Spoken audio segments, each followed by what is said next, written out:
J'allais commencer pour dire que nous sommes plutôt les caucus des députés nationaux et sénateurs élus de la Mongala. Et nous sommes venus rencontrer le président de l'Assemblée nationale qui a daigné associer tous les membres du bureau pour nous écouter. En fait, si nous sommes venus à sa rencontre, ou à la rencontre du bureau aujourd'hui, c'est parce que le gouverneur de province, se fondant sur le message, le premier message du vice-premier ministre et ministre de l'Intérieur, avait regagné la province après s'être renseigné auprès du cabinet du vice-premier ministre et ministre de l'Intérieur. Et pendant qu'il était en route à bord de l'avion pour l'Issala, un deuxième message a été signé par le même VPM. Bon, arrivé sur le terrain, la population qui chérit encore, qui aime encore son gouverneur, est venue l'accueillir. Et voilà, des incidents vont survenir, lesquels incidents ont donné lieu à 9 blessés graves, dont une personne amputée de sa jambe.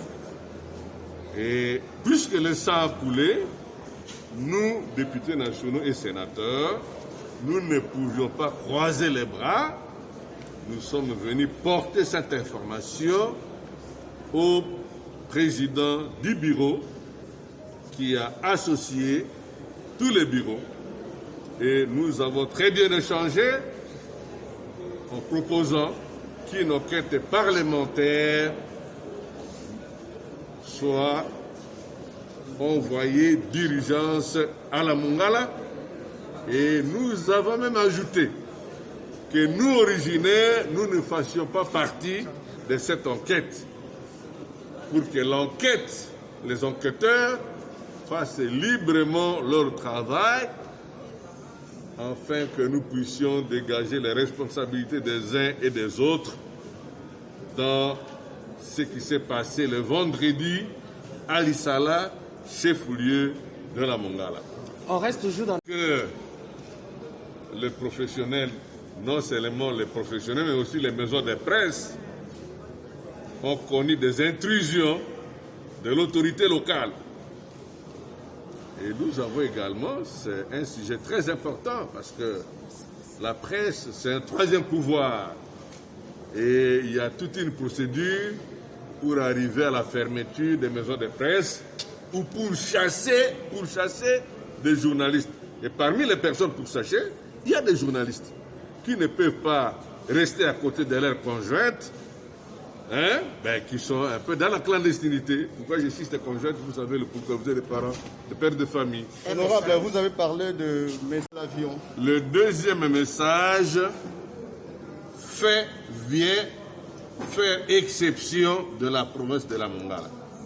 Que tous les gouverneurs déchus par motion rentrent, mais excepté celui de la Mongala. Mais le premier n'a pas donné lieu clairement à ce distinguo. Voilà, tout part de ce message-là. Et si le message ne comportait pas de brouillard, on n'allait pas le remanier, on n'allait pas revenir là-dessus. Si le VPN est revenu, c'est qu'il a constaté, lui-même aussi, que son premier message comportait des brouillards. Voilà. Bref, en Lingala.